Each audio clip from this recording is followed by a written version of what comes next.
It's July 15th and the pool is still sitting in my driveway.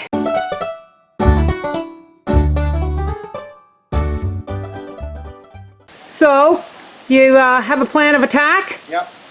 Plans are made. Plans are made. All right, I will not panic. So is this where the drain's gonna go? Yeah. Yep. Okay, so that's because we got a pool with a drain. So we don't have to, like, you know, puncture and replace the liner if we ever have to. All right. And ladies and gentlemen, there is the real men. Why didn't you tell me you were doing the drain? Okay, well, so you've done the drain. Where did it go? Goes in there. And it'll join just under the skimmer. Oh, this is it here, the white hose? Awesome, dude.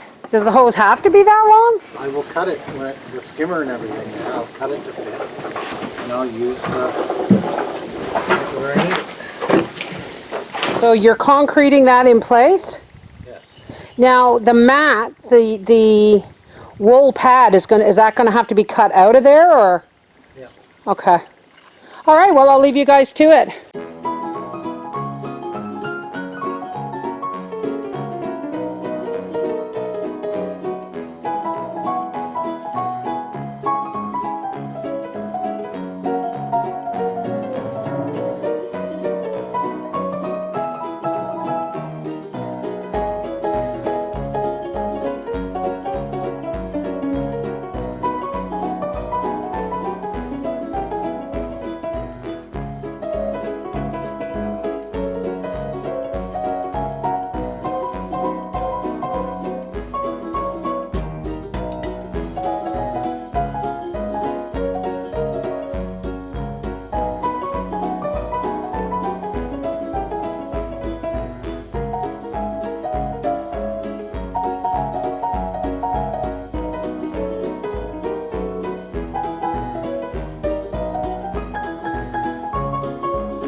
Ladies and gentlemen, there is the real men. You're live. This is the Mrs. Wolfie from our half-acre homestead saying, it's time to party. Mwah! Take care, God bless.